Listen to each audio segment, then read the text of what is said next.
हरे Krishna dear devotees. आज ऋत्विक और non Ritwik के बीच चली आ रही दशकों पुरानी जो डिस्कशन है, जो डिबेट है, आज वो खत्म होने वाली है। आज मैं आपको दिखाना चाहता हूं कि इस्कॉन के फाउंडर आचार्य एसी भक्ति वेदांत स्वामी महाराज श्रील प्रभुपाद जी की अंतिम इच्छा क्या थी। वे क्या चाहते थे कि उनके जाने के बाद किस प्रकार की जो दीक्षा प्रणाली है इस्कॉन के अंदर उसका अनुसरण हो। जो मैं आज आपको दिखाने वाला हूं ये किसी तीसरे व्यक्ति द्वारा प्रमाणित नहीं है। हाँ, इस केवल श्रील प्रभुपाद जी के द्वारा कोई अप्रूव्ड लेटर नहीं है। ये स्वयं एसी भक्ति वेदांत स्वामी महाराज श्रील प्रभुपाद जी के मुखारविंद से निकली हुई उनके दिव्य वाणी है। जो मैं आपको दिखाने जा रहा हूं ये कोई बहुत महीनों पुराना डिस्कशन नहीं है। केवल उनके अंतर्ध्यान होने से जस्ट 12 दिन पहले, वो 14 नवंबर 1977 को अंतर्ध्यान हुए, उससे 12 दिन पहले 2 नवंबर 1977 का डिस्कशन है, जिसमें बहुत स्पष्ट रूप से एकदम क्लैरिटी के साथ बता रहे हैं कि वो क्या चाहते हैं कि उनके जाने के बाद इस्कॉन में किस प्रकार से गुरु परंपरा जो प्रणाली है उसको आगे बढ़ाया जाए, जो दीक्षा प्रणाली है उसको आगे बढ़ाया जाए। मैं डिवोटी से रिक्वेस्ट करता हूं कि बहुत श्रद्धा और ध्यान से इस वीडियो को देखें। This is historical video. बिना समय गवाए मैं डायरेक्ट आपको अपनी स्क्रीन के ऊपर लेके चलता हूं। डिवोटीज, मैं आपसे प्रार्थना करता हूं कि थोड़ी देर के लिए प्लीज़ सारे काम छोड़ दीजिए और बहुत ध्यान से इस वक्त मेरे स्क्रीन पर देखिए मैं आपको क्या दिखा रहा हूं। इस वक्त मैंने vanisource.org का लिंक खोल रखा है, जहां पे मैं आपको कन्वर्सेशन दिखा रहा हूं 2 नवंबर 1977 की। श्रील प्रभुपाद जी के जाने से जस्ट 12 दिन पहले श्रील प्रभुपाद जी 14 नवंबर 1977 को अंतर्ध्यान हुए थे। उससे 12 दिन पहले की ये कन्वर्सेशन है। किसके बीच में कन्वर्सेशन है? इस वक्त यहाँ पे काफ़ी जो प्रोमिनेंट इन्फ्लुएंशियल लोग हैं वो प्रभुपाद जी से मिलने के लिए आते हैं। इन लोगों में है श्री नारायण जो कि गवर्नर हैं, रामकृष्ण बजाज हैं जो कि बजाज ग्रुप ऑफ इंडस्ट्रीज़ के मालिक हैं, और इनके साथ कुछ लोग और भी हैं। और इस वक्त कमरे में तमाल कृष्ण महाराज जी हैं, भक्ति चारू महाराज हैं, और उनके कुछ और प्रभुपाद जी के कुछ और डिसाइपल्स भी हैं। तो यहाँ पे शुरू में इनके बीच में कुछ डिस्कशन होता है जिसमें प्रभुपाद जी की तारीफ करते हैं कि कैसे उन्होंने अकेले जो है पूरी दुनिया में इस प्रचार कार्य को बढ़ाया, और प्रभुपाद जी बोलते हैं कि सब भगवान की कृपा से हुआ। कुछ इस टाइप की यहाँ पे सब बातें चल रही हैं। मैं सबसे नीचे लेके जा रहा हूँ आपको। कुछ समय के बाद क्या होता है, जो रामकृष्ण बजाज जी हैं वो कहते हैं कि वो प्रभुपाद जी से कुछ अकेले में बात करना चाहते हैं। तो उस वक्त श्रील प्रभुपाद जी अपने सभी शिष्यों को बाहर भेज देते हैं, और फिर यहाँ पे वो आप देखिए क्या पूछते हैं। ऑल ग्लोरीज टू डिवोटी, जिसने बाहर जाने से पहले वहाँ पे टेप रिकॉर्डर जो है वो ऑन छोड़ दिया, और आज हमारे बीच में इनके बीच में जो बातचीत हुई वो अवेलेबल है। रामकृष्ण बजाज जी बहुत क्लैरिटी से यहाँ पे ये पूछ रहे हैं। ये मैं अभी आपको पूरा प्रभुपाद जी की वाणी में ही सुनाऊंगा, उनकी दिव्य वाणी में। बहुत क्लियर ऑडियो है, मैं जस्ट यहाँ पे आपको कंटेक्स्ट समझाना चाह रहा हूँ। वो बहुत क्लियरली श्रील प्रभुपाद जी से पूछते हैं कि आपने इतना प्रचार कार्य पूरी दुनिया में फैलाया, हमको चिंता होती है कि आपके जाने के बाद क्या होगा। कहीं इतना बड़ा काम जो हुआ है कहीं ये बिखर ना जाए, तो कैसे होगा? क्या आपने किसी का चुनाव किया है? आगे ये श्रृंखला आगे कैसे बढ़ेगी? तो श्रील प्रभुपाद जी ने बोला कि नहीं, ये लोग कर लेंगे। तो बजाज जी वो कहते हैं लेकिन आपने किसी एक व्यक्ति का चयन किया होगा, या फिर ये सब लोग जो है 10-20 लोग जो है सब मिलके करेंगे? अब आप सुनिए यहाँ पे श्रील प्रभुपाद जी क्या बोल रहे हैं। Please read very carefully. Chaitanya Mahaprabhu ऐसे नहीं बोले कि एक व्यक्ति ले ले। चैतन्य महाप्रभु की आज्ञा है कि सब कोई गुरु हो। आप समझे कि नहीं? ये यहाँ पे ट्रांसलेशन थोड़ा गलत है, अभी मैं आपको ऑडियो सुनाऊंगा, उसमें प्रभुपाद जी बोलें कि समझे कि नहीं। और यहाँ पे आप देखिए श्रील प्रभुपाद जी की बिल्कुल क्लियर इंस्ट्रक्शन है, सब गुरु बनो। बाकी मैं जैसा कह रहा हूँ वैसा करो। जो मेरी इंस्ट्रक्शंस मैंने अपनी किताबों में थ्रू आउट पूरी लाइफ दी हैं, जैसा मैं बता रहा हूँ वैसा करो, और मैं चाहता हूँ कि सब लोग गुरु बनो। आप सोचिए श्रील प्रभुपाद जी, हम सब के बिलव श्रील प्रभुपाद जी यहाँ पे एक्सप्रेस कर रहे हैं कि उनके हृदय में क्या है, वो क्या चाहते हैं। वो क्या चाहते हैं कि इस्कॉन में आगे जाके किस प्रकार की दीक्षा प्रणाली हो।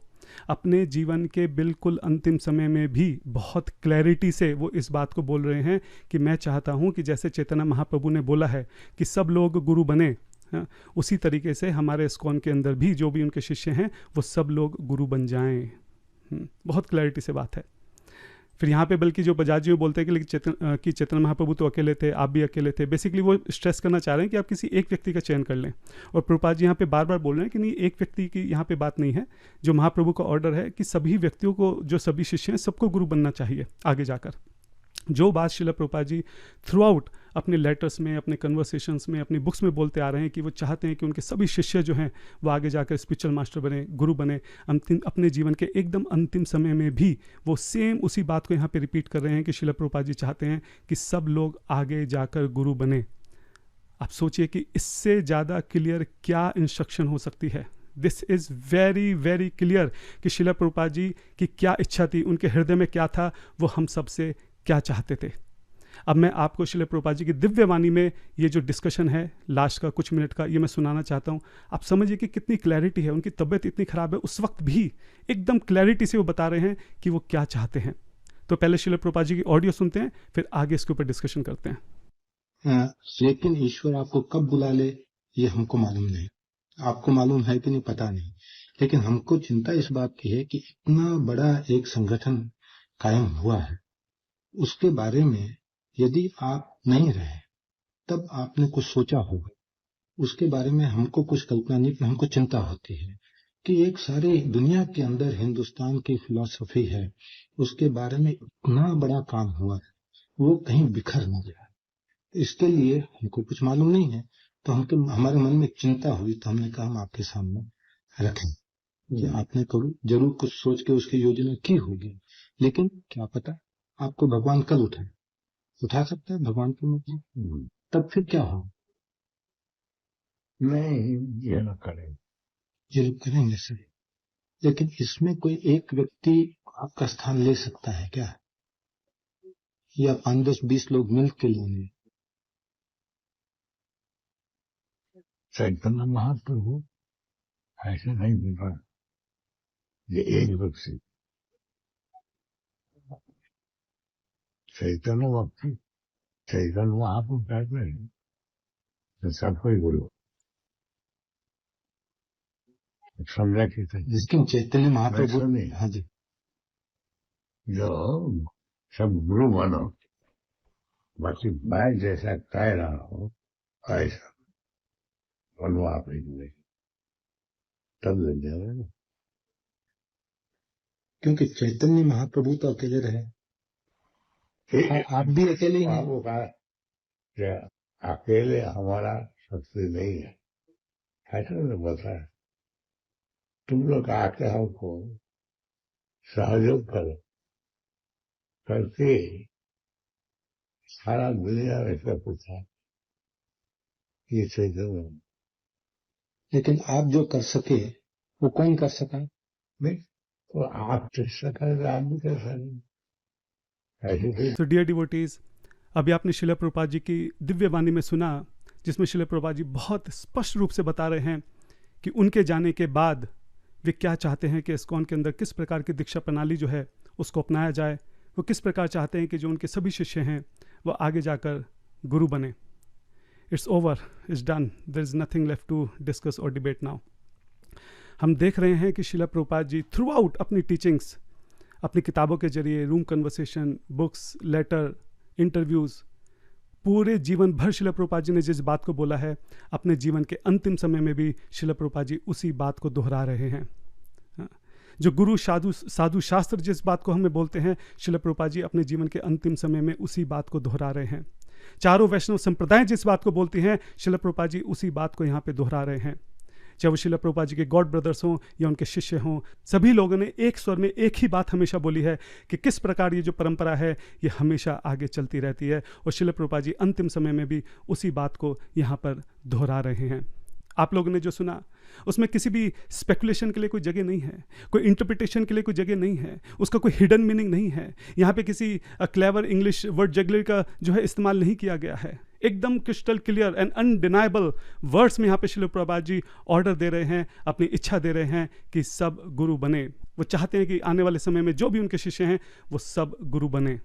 डियर डिवोटीज, हालांकि शिला प्रभुपाद जी हम सबसे क्या चाहते थे ये यहाँ पे एकदम क्रिस्टल क्लियर है, without a tinge of doubt. There is no further discussion और डिबेट रिक्वायर्ड। लेकिन फिर भी मैं जानता हूँ कि जो मेरे ऋत्विक भाई हैं वो कुछ ना कुछ कुतर्क देकर यहाँ से बचकर भागने की कोशिश करेंगे। तो ये समझ कर कि वो क्या क्या कुतर्क यहाँ पे रख सकते हैं, मैं पहले से ही उसका आंसर कर देना चाहता हूँ ताकि बार बार जो वीडियो है वो ना बनानी पड़े। तो पहला पॉइंट ये है कि जैसे मैंने बोला कि जो डिस्कशन है केवल 12 दिन पुराना है। ऐसा नहीं है कि 1975 में प्रभुपाद जी ने क्या कहा, फिर 1974 में क्या कहा, 71 में क्या कहा, इस लेटर में क्या कहा, उस लेटर में क्या किया। चेरी पिक करके अपनी मर्जी से जो है कोई भी वर्ष उठा के जो अपनी बात को साबित करने की जो कोशिश रहती है हमारे ऋत्विक भाइयों की, तो वो यहाँ पे नहीं चलेगी। तो जस्ट 12 दिन पुरानी बात है और बहुत क्लैरिटी से शिला प्रभुपाद जी बता रहे हैं कि वो क्या चाहते हैं। तो कोई भी चेरी पिक करके किसी प्रभुपाद जी के किसी भी स्टेटमेंट को, किसी भी बात को कहीं से कहीं भी उठाकर उसका कुछ भी मतलब निकालने की जो आदत है वो यहाँ पे नहीं चलेगी। यहाँ तो बहुत क्लियर प्रभुपाद जी की इंस्ट्रक्शन है। फिर कई बार हमारे ऋत्विक भाई कहते हैं कि जब हम स्टेटमेंट दिखाते हैं, जैसे मैंने अपने पिछले वीडियो में भी दिखाई थी, कितने सारे प्रभुपाद जी के स्टेटमेंट्स हैं जिसमें वो क्लैरिटी से इस बात को बोल रहे हैं कि वो चाहते हैं कि जो उनके शिष्य हैं आगे जाके वो भी गुरु बने और वो भी आगे जाके फर्दर इनिशिएशन दें। तो कहते हैं कि नहीं, ये हम मानते हैं कि श्रील प्रभुपाद जी पहले ऐसा चाहते थे, लेकिन समय के साथ साथ उनका एहसास हुआ कि जो उनके शिष्य हैं वो उस लायक नहीं है, उनकी वो क्वालिफिकेशन नहीं है, इसलिए उन्होंने अपना मन बदल दिया और 9 जुलाई में जो है लेटर दे के जो है जो ऋत्विक प्रणाली है उसकी स्थापना कर दी, ऐसा उनका कहना है। अगर ऐसा था तो यहाँ तो श्रील प्रभुपाद जी अपने अंतिम समय में भी बोल रहे हैं कि मैं चाहता हूँ कि सब गुरु बने, तो पूरी तरह से जो कुतर्क वो बार बार रखते हैं वो यहाँ पे खत्म हो जाता है। दूसरा पॉइंट ये है कि आप देखिए कि यहाँ पे किस बारे में बात हो रही है।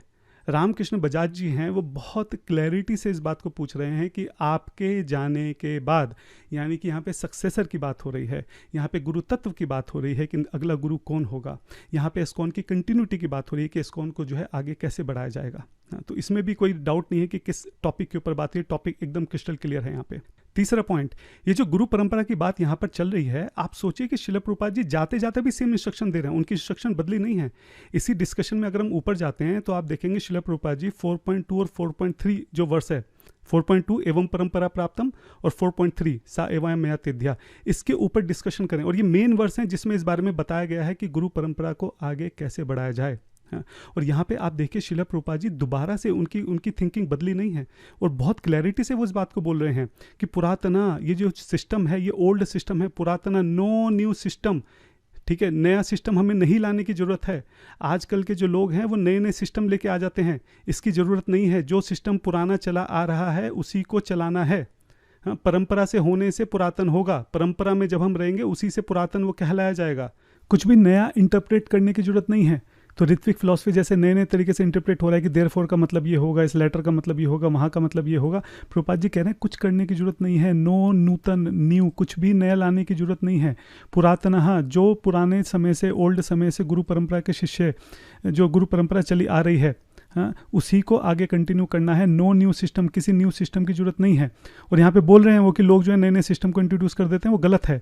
जो पुरातना, जो पुराने समय से चला आ रहा है ओल्ड सिस्टम परंपरा का, उसी को आगे कंटिन्यू करना है। इतनी क्लैरिटी से सोचो, अंतिम समय में भी प्रभुपाद जी जो है केवल वही संदेश दे रहे हैं जो कि उन्होंने पूरा जीवन भर दिया है।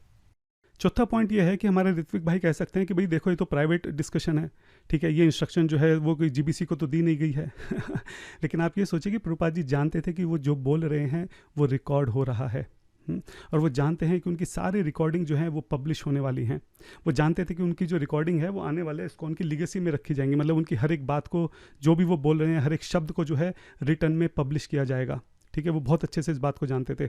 और अगर वो इस बात को जानते थे तो अगर उन्होंने सच में ऋत्विक जो व्यवस्था है उसको रखा होता तो कभी भी यहाँ पे काउंटर बात नहीं करते, ताकि जो है कन्फ्यूजन ना क्रिएट हो जाए।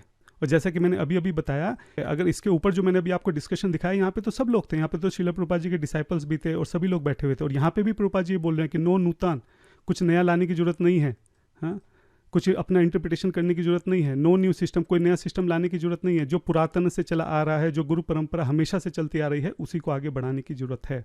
तो किसी भी तरह से उनके थॉट प्रोसेस में कोई बदलाव जो है वो नहीं आया है। और जैसा कि हमने अंतिम में देखा कि यहाँ पे भी रिकॉर्डिंग चल रही थी, श्रील प्रभुपाद जी जानते थे, वो कोई भी ऐसे एम्बिग्विटी क्रिएट नहीं करेंगे, कोई भी ऐसी कन्फ्यूजन नहीं क्रिएट करेंगे जिससे आगे जाके प्रॉब्लम हो।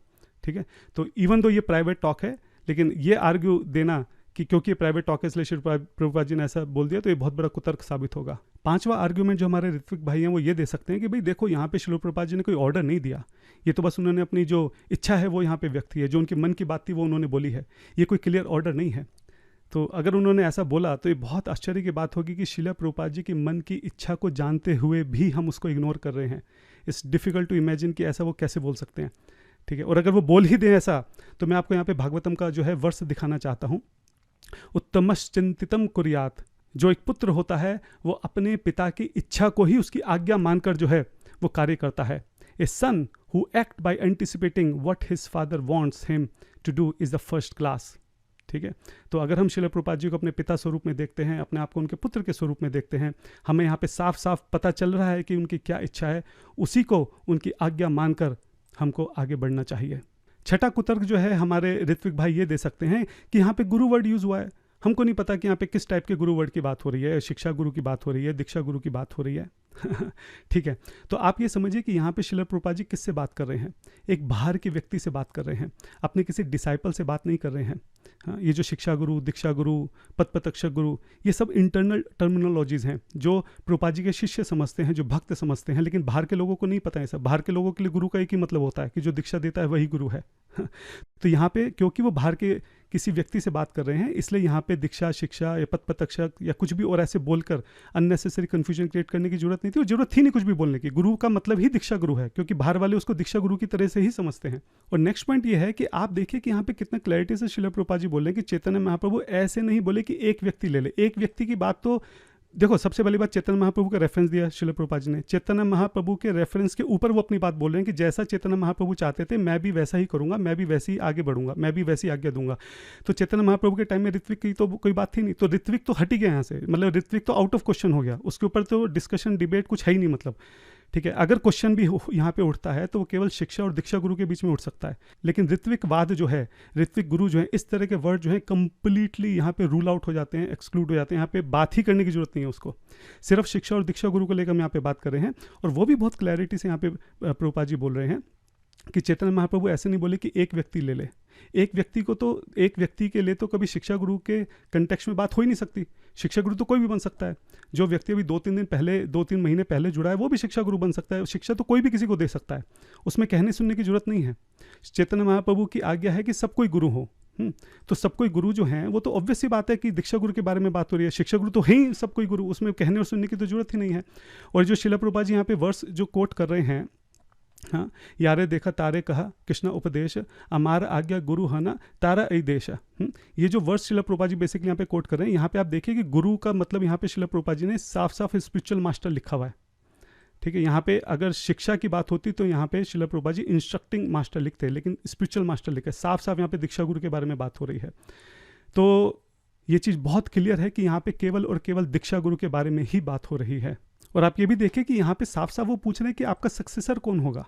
तो सक्सेसर जो है वो तो दीक्षा गुरु के कंटेक्स्ट में ही होगा, सक्सेसर को शिक्षा गुरु के कंटेक्स्ट में तो हो नहीं जाएगा। और वो भी यहाँ पे बोल रहे हैं कि आप एक किसी अपने सक्सेसर को चूज कर लीजिए, तो एक शिक्षा गुरु को थोड़ा ना चूज करेंगे, समझ रहे। तो अगर इन सब चीज़ों को देखा जाए तो शिक्षा गुरु भी यहाँ पे पूरी तरह से रूल आउट हो जाता है।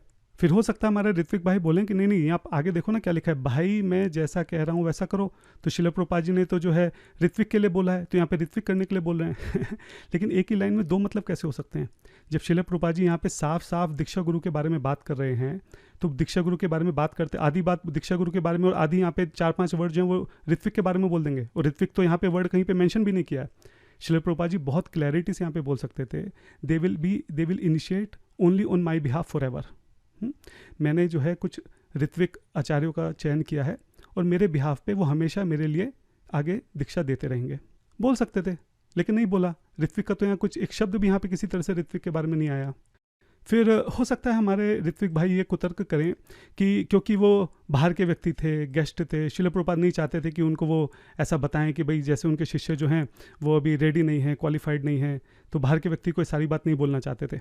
लेकिन ये तो 2 नवंबर का लेटर है, उससे पहले श्रील प्रभुपाद जो ऑलरेडी डिक्लेयर कर चुके हैं ऋत्विक के हिसाब से। तो 9 जुलाई को जो लेटर है वो तो पूरी दुनिया को श्रील प्रभुपाद जी बता चुके हैं कि उनके जाने के बाद क्या सिस्टम होगा ऋत्विक के हिसाब से। तो जब बता ही चुके हैं तो फिर यहाँ पे बताने में क्या दिक्कत है गेस्ट को, क्योंकि वो तो पहले डिक्लेयर कर चुके हैं। तो जो ये कुतर्क है ये भी यहाँ पे नहीं चलेगा।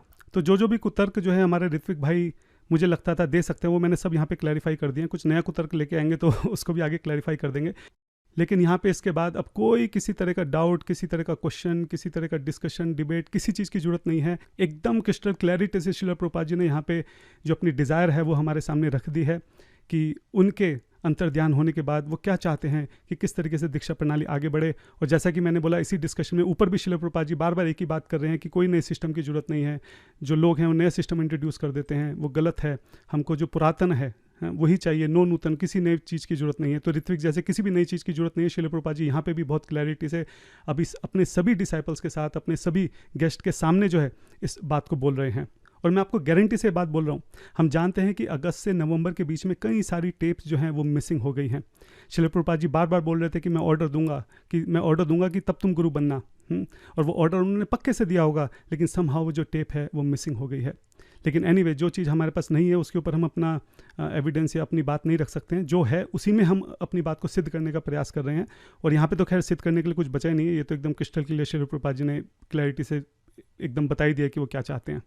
तो यहाँ पे फिर से मैं अपने ऋत्विक भाइयों को ये बात बोलना चाहता हूँ कि ये कोई हस्ताक्षर किया हुआ या अप्रूव किया हुआ कोई पत्र नहीं है, कोई टाइप किया हुआ मेमो नहीं है। ये स्वयं हमारे शिला प्रभुपाद जी की आवाज़ है, ये स्वयं उनके शब्द हैं जो कि बिल्कुल स्पष्ट हैं। हमारे पास जो ऑडियो फाइल है वो एकदम क्रिस्टल क्लियर है, इसको कोई तोड़ मरोड़ नहीं सकता है, इसको कोई नकार नहीं सकता है। और जिस भक्त ने भी यहाँ पे इस रिकॉर्डिंग को ऑन छोड़ दिया था, मैं जाने से पहले एक बार फिर से उसको बार बार दंडवत प्रणाम करता हूँ। वो नहीं जानता कि उसने जो वहाँ पे एक बटन दबाया था उसके कारण आज यहाँ कितना बड़ा ऋत्विकवाद का जो खंडन है स्वयं शिला प्रभुपाद जी जो हैं अपनी दिव्य वाणी से यहाँ पे कर रहे हैं। तो जो लोग खूब चिल्ला चिल्ला कर बोलते हैं कि हम तो शिला प्रभुपाद जी के अलावा किसी को नहीं जानते, किसी को नहीं मानते, हम तो शास्त्रों की बात भी नहीं मानेंगे, हाँ हम तो शिला प्रभुपाद जी के लिए फेनेटिक्स हैं, हम तो जो वो कहते हैं वही करेंगे, हम तो उनकी इच्छा के अनुसार चलेंगे, हैं जी। हाँ, तो यहाँ पे आपको दिख रहा है कि शिला प्रभुपाद जी की क्या इच्छा है। अब देखते हैं कि शिला प्रभुपाद जी की इच्छा जानने के बाद भी आप उस पर चलते हैं कि नहीं चलते हैं। तो डिवोटीज अभी अभी हमने जो देखा उसको देखने के बाद और जो सुना उसको सुनने के बाद अब कुछ कहने सुनने की ज़रूरत नहीं है। अब कोई फर्दर डिस्कशन डिबेट किसी चीज़ की ज़रूरत नहीं है। It's done, it's over, everything is crystal clear है। लेकिन जो हमारे ऋत्विक भाई हैं उन्होंने मेरी पिछली वीडियो के ऊपर कुछ प्रश्न उठाए हैं, वैलिड प्रश्न हैं। जो भक्त बाई चांस पहली बार इस वीडियो को देख रहे हैं मैं उनके लिए बता दूं कि यहाँ पे मैं एक वीडियो आपको भेज दूंगा, नीचे फर्स्ट कमेंट और डिस्क्रिप्शन में भी दे दूंगा। अभी कुछ ही दिन पहले मैंने एक वीडियो रिलीज़ करी थी जिसमें मैंने बताया था कि पूरी ऋत्विक फिलॉसफी जिस एक लेटर के ऊपर बेस्ड है, 9 जुलाई का लेटर, उस लेटर के अंदर कितनी स्पेलिंग मिस्टेक हैं, ग्रामेटिकल मिस्टेक हैं, मल्टीपल इंटरप्रिटेशंस हैं, उसके अंदर ऐसी ऐसी कंडीशंस हैं जो शिला प्रभुपाद जी के डिपार्चर के बाद संभव ही नहीं है। दर्जनों मैंने वहाँ पे उसके एविडेंस दिए थे। और एक बात मैंने यहाँ पे बोली थी उस वक्त कि जो 9 जुलाई का लेटर है वो 28 मई से कनेक्टेड नहीं है बल्कि 7 जुलाई से कनेक्टेड है। तो उसी के ऊपर उनका एक प्रश्न है, बहुत वैलिड प्रश्न है कि 9 जुलाई के लेटर के ऊपर साफ साफ लिखा हुआ है कि when we recently when GBC members met, और इस वजह से उसको हम 7 जुलाई से नहीं बल्कि 28 मई से कनेक्ट करेंगे। तो बहुत वैलिड क्वेश्चन है, जिनको समझ में नहीं आ रहा अभी मैं स्क्रीन पर दिखाऊंगा तो समझ में आ जाएगा। दूसरा जो हमारे कुछ ऋत्विक भाई हैं वो जो हैंस फॉरवर्ड वर्ड यूज़ हो रहा है 9 जुलाई में उससे ऊपर नहीं उठ पा रहे हैं। उनका कहना है कि नहीं, हैंस फॉरवर्ड का मतलब कि आज से अभी से और हमेशा के लिए, और यहाँ पे एकदम क्लैरिटी से बात हो रही है, हम एकदम लिटरल मीनिंग लेंगे, कंटेक्स्ट विंटेक्स्ट को हम कुछ नहीं समझेंगे। तो उनके हैंस फॉरवर्ड वर्ड को भी मैं यहाँ पे दिखाऊंगा कि शिला प्रभुपाद जी ने कैसे उस हैंस फॉरवर्ड वर्ड को खुद जो है अलग अलग लेटर्स में यूज़ किया है और वहाँ पर बहुत कॉन्टेक्चुअली उसको यूज़ किया है। ठीक है, तो ये 2 प्रश्न मुझे लगता है कि बहुत वैलिड है। बाकी छोटे छोटे प्रश्न हैं, अगर समय मिला तो उसको एंड में करेंगे। तो सबसे पहले मैं आपको अपनी स्क्रीन पे लेकर चलता हूँ और हम लोग जो उनके प्रश्न हैं उसका उत्तर करते हैं। Once again I request all devotees to please look at my screen. और मैं आपसे प्रार्थना करता हूँ कि आप बहुत ध्यान से, बहुत सतर्क होकर इसको देखें, क्योंकि टेक्निकल है, कन्फ्यूजिंग है। अगर ध्यान से नहीं देखेंगे तो फिर कन्फ्यूजन क्रिएट हो सकती है। आप मेरे स्क्रीन पर देख रहे हैं, यहाँ पे उल्टे हाथ पे मैंने 7 जुलाई का जो कन्वर्सेशन है तमाल कृष्ण महाराज जी और प्रभुपाद जी के बीच में वो खोल रखा है। राइट हैंड साइड में आप देख सकते हैं कि मैंने 9 जुलाई का लेटर खोल रखा है। ये वही एक लेटर है जिसके ऊपर पूरी ऋत्विक फिलॉसफी जो है वो बेस्ड है। और मैं एक बार फिर से आपको बताना चाह रहा हूँ कि इस लेटर में दर्जनों गलतियाँ हैं, स्पेलिंग है, मल्टीपल इंटरप्रिटेशन है, ग्रामर है, बहुत सारी गलतियाँ हैं। और ये सारी गलतियाँ मैंने अपनी पिछली वीडियो में मेंशन करी हैं। सेम चीज़ मैं यहाँ पे रिपीट नहीं करना चाहता हूँ। तो जो हमारा क्वेश्चन है सीधा उसी के ऊपर मैं फोकस करना चाहता हूँ। क्वेश्चन क्या है? क्वेश्चन ये है कि पिछली वीडियो में मैंने ये तर्क रखा था कि जो 9 जुलाई का लेटर है ये 7 जुलाई की कन्वर्सेशन के साथ आपस में लिंक है। एक्चुअली इन दोनों की बिल्कुल क्लियर 1-to-1 मैपिंग है। जो यहाँ पे बात चल रही है एग्जैक्टली वही सेम यहाँ सब कुछ लेटर में लिखा हुआ है। लेकिन हमारे ऋत्विक भाइयों का कहना है कि नहीं, ऐसा नहीं है। 9 जुलाई का जो लेटर है वो 28 मई की कन्वर्सेशन के साथ लिंक है। और इसके लिए वो एक एविडेंस देते हैं क्योंकि यहाँ पे शुरू में जीबीसी मेंबर्स के बारे में मेंशन किया गया है, जो कि 28 मई में ऊपर हम देख सकते हैं जीबीसी मेंबर। ठीक है, तो इसके ऊपर हम आएंगे और इसका भी हम लोग खंडन करेंगे। लेकिन उससे पहले मैं आपको जरा एक बार दिखाना चाहता हूँ कि आप देखिए कि कितना क्लियर 1-to-1 इन दोनों के बीच में मैपिंग है। तो उससे आपको समझ में आ जाएगा कि एक्चुअली ये दोनों आपस में कनेक्टेड हैं। एक बार दोबारा से बताता हूँ कि 7 जुलाई में क्या कन्वर्सेशन हो रहा है। बहुत आसान भाषा में 7 जुलाई में तमाल कृष्ण महाराज जी प्रभुपाद जी के पास आकर कहते हैं कि प्रभुपाद जी, हमारे पास जो इनिशिएशन की रिक्वेस्ट हैं वो पेंडिंग होती जा रही हैं। बात यह है, मैं एक बार दोबारा से यहाँ पे रिपीट कर देता हूँ, जो पिछली वीडियो में भी मैंने बताया था कि इससे पहले क्या होता था।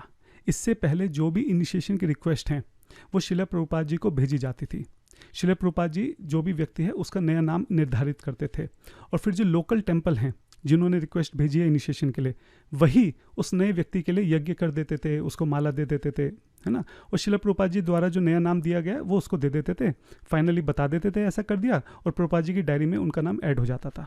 ये प्रोसेस जो है अभी तक चलता आ रहा था, और ये व्यक्ति जो इस तरह से दीक्षा देते थे प्रभुपाद जी के बिहाफ पे, इनको ऋत्विक कहते थे। तो ये पहले से चला आ रहा था।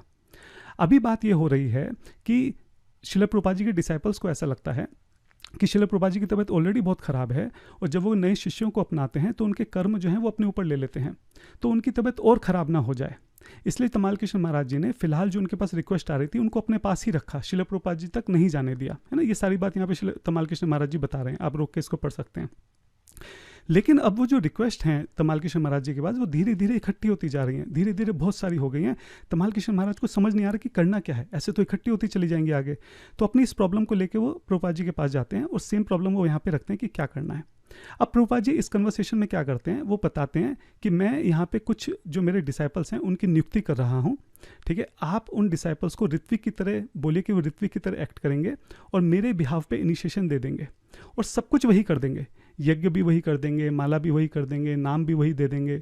मेरे बिहाफ पे कंप्लीट पूरा इनिशिएशन प्रोसेस जो है उसको वो फॉलो कर लेंगे। अंत में नाम जो है वो मुझे दे देंगे, है ना, और मैं उनको अपनी डायरी में रख दूंगा। मतलब तमाल कृष्ण महाराज जी बोल रहे हैं नाम हम ले लेंगे, और आपकी जो इनिशिएटेड वाली बुक है उसमें हम डाल देंगे। तो यहाँ से पूरा प्रोसेस जो है वो ऋत्विक के हाथ में जो है वो ट्रांसफ़र किया जा रहा है इस डिस्कशन से। अब आप देखिए कि दोनों आपस में कितने ज़बरदस्त तरीके से मैप हैं। यहाँ पर बात हो रही है इनिशिएशन की, और इनिशिएशन में भी यहाँ पर जो बात हो रही है वो अगर आप देखेंगे तो फर्स्ट और सेकंड इनिशिएशन के लिए बात हो रही है। यहाँ पे भी आप देख सकते हैं, ये राइट में जो लेटर है यहाँ पे फर्स्ट और सेकंड इनिशिएशन के लिए बात हो रही है। शुरू में यहाँ पे तमाल कृष्ण महाराज जी बताते हैं, पूरा कंटेक्स्ट रखते हैं कि किस कंटेक्स्ट में बात हो रही है, कि जो टेम्पल प्रेसिडेंट्स हैं वो लेटर भेज रहे हैं। इस तरीके से आप देखिए बिल्कुल सेम टू सेम यहाँ पे लिखा गया है। जो टेम्पल प्रेसिडेंट हैं उन्होंने शिला प्रभुपाद जी को लिखा है डिवोटीज के इनिशिएशन के लिए, ठीक है। नाउ अब से जो है चीज़ें चेंज होने वाली हैं। अब से क्या होगा, now that Shila Prabhupada has named these representative, ठीक है। रिप्रेजेंटेटिव के नाम जो है शिला प्रभुपाद जी ने यहाँ पर दे दिए हैं। अच्छा, ये रिप्रेजेंटेटिव किस तरह से काम करेंगे, नियर बाई, जो नियर बाई होगा वही दे देगा। यानी जिस लोकेशन पे भी इनिशिएशन देना है उसके नियर बाई जो प्रभुपाद जी नाम देने वाले हैं, जो भी उसके पास में होगा वही इनिशिएशन दे देगा। तो देखिए यहाँ पे नियर बाई लिखा हुआ है, यहाँ पे भी लिखा हुआ है नियरेस्ट टू टेम्पल। अच्छा, उसके बाद शिला प्रभुपाद जी यहाँ पे एक एक जने का नाम बताते हैं अपने डिसाइपल का, कि किस किस डिसाइपल को वो चाहते हैं। कीर्तनंदा, सत्स्वरूपा, जय तीर्था, भगवान, ठीक है। ये सारे एज इट इज़ नाम यहाँ पे लिखे हुए हैं, एज इट इज़। यहाँ पे जो शिला प्रभुपाद जी हैं टोटल इस कन्वर्सेशन में 9 नाम को सजेस्ट करते हैं, 9, है ना। यहाँ पे हम देखते हैं 11। तो ये 2 नाम का डिफरेंस कहाँ से आ गया, इसको भी जब मैंने सर्च किया तो मिला। तमाल कृष्ण महाराज जी की डायरी पढ़ी, तमाल कृष्ण महाराज जी ने बिल्कुल क्लियरली ये भी यहाँ पे लिख दिया कि मेरा शिला प्रभुपाद जी के साथ डिस्कशन होता है। वो यहाँ पे 7 लोगों के नाम देते हैं, और अगले दिन नेक्स्ट मॉर्निंग जो है शिला प्रभुपाद जी 2 लोगों के नाम और ऐड कर देते हैं, हमसदूता और भावानंदा। तो ये मेरे पास टोटल 11 नाम हो जाते हैं। इनको ऋत्विक बोलेंगे जो कि रिप्रेजेंटेटिव आचार्य।